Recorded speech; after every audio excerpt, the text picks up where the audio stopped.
Good morning, Wellness Warriors. Today, we're talking about taking your diet seriously. The reason that I wanted to talk about this is because, first, the motivation that we tend to have to get into a diet situation doesn't always come from a great place. Usually, it's coming from the fact that we are looking for weight loss, or we're super scared about medical things that are happening. And so, the problem that I see there is that if the reason that I'm starting this diet is because I need to see a change, that means that if there wasn't damage happening, I don't feel motivated to be healthier, to engage the diet too. So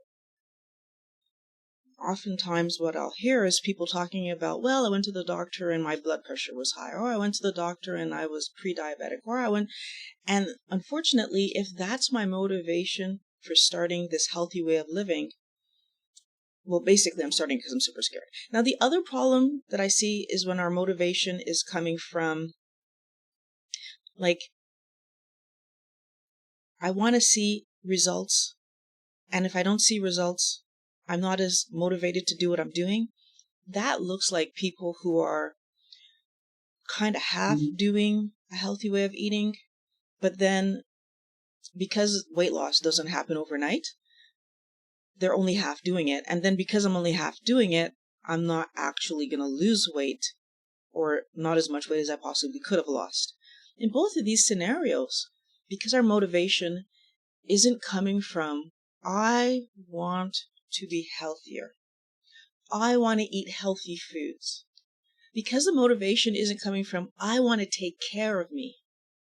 Because the motivation isn't coming from things that I would want today and forever. And you would think, well, Violet, of course I want to be healthy forever.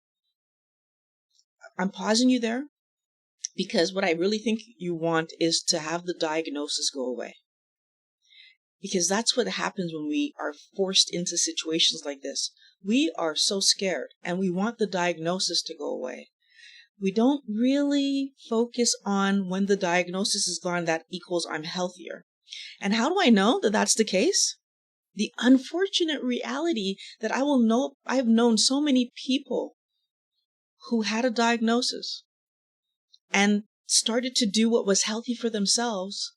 And then as soon as the diagnosis was no longer there, they stopped eating the healthy way of life. And all of this is happening because the only reason you started in the first place was because you had a diagnosis. You were scared of something bad happening or something worse happening to you, not truly trying to improve your health.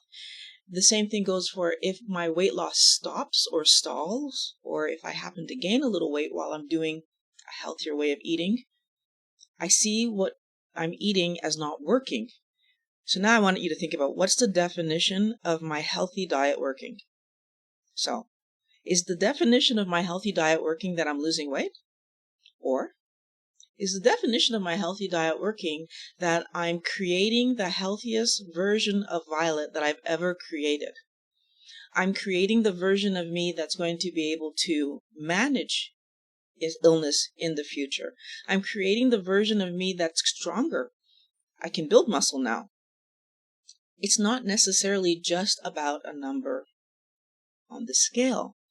And what I want every wellness warrior to think about is that, again, if I focus on the number on the scale, as soon as that number stops going down, I might be tempted to say, well, it's not working. And if I say it's not working, I stop doing the healthy diet. Now, there's another piece of this puzzle that I want us to think about, and it's information, knowledge.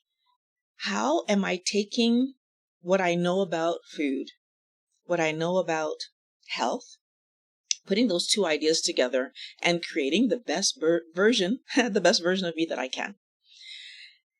The first thing is that in terms of information, I actually need to know how carbohydrates, proteins, and fats affect the body.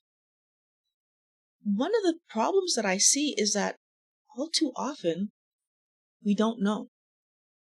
So, for example, I would say there's still a good portion of our population that believes that eating fat makes you fat, and that eating less fat will help you to lose weight. Even though years and years of that same population, personal dieting experience has shown them that that's not the truth, they still believe that piece of information. If I allow ideas and myths that are not reality to push my behavior, I'm not going to get the results that I'm trying to accomplish.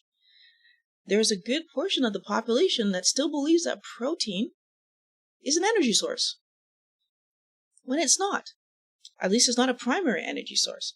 Can the body use protein for energy? Of course it can. But that usually means that you're in some kind of crisis if your body chooses to do that preferentially. Again, if I don't understand that piece of information, then I really don't know why it's so important to eat a healthy portion of protein every day. And of course, my favorite, that carbohydrates are unnecessary to eat. They're fun. They're the playful thing we do on our plate. But in terms of actually giving us something to build with, we don't actually need to eat carbohydrates. Our body makes all the carbs we need. Again, wellness warriors. It's taking the information and making sure that I understand what the food does, what my body is trying to accomplish. So what is my body trying to accomplish with telling me, Violet, it's time to eat, right? Because in all fairness, if I don't eat food, 100% I will lose weight. Very painfully, very uncomfortably, but I will lose weight, right? If I go days and days and days and weeks and months without eating, of course. But that's called starving myself, and I'm not encouraging anybody to do that. So what would happen? So what happens when my body actually asks me for food? Well, the reason my body's asking me for food is because at that moment, my body needs building blocks, so protein, and it needs energy to build something, repair something, whatever, to just allow Violet to do her longboarding or biking or whatever. So in the processes that my body needs to do, the energy that I want to expend living my life, it takes intake of food. You know, I want every one of us, so every wellness warrior out there, I want you to be able to say, you know what, Violet, because I'm important, I'm willing to improve on me every single day, which means that I'm willing to eat healthy foods every single day because I'm just that important. I want us to always be aiming at creating the healthiest version of us. And to do that, I need to understand how the food that I'm eating affects me. I also need to understand that cookies and ice cream and chips and chocolate is not Violet's definition of food. I'm going to say that. Stop calling that stuff food, right? It's garbage. We don't need it. Real food, one ingredient foods. If you go to the grocery store and everything you put in your cart is one ingredient, you can go home and make the healthiest meals you've ever made. If you have things in your cart that already have multiple ingredients, you're a step away from the healthiest week of your life. So I want us to think about it like that.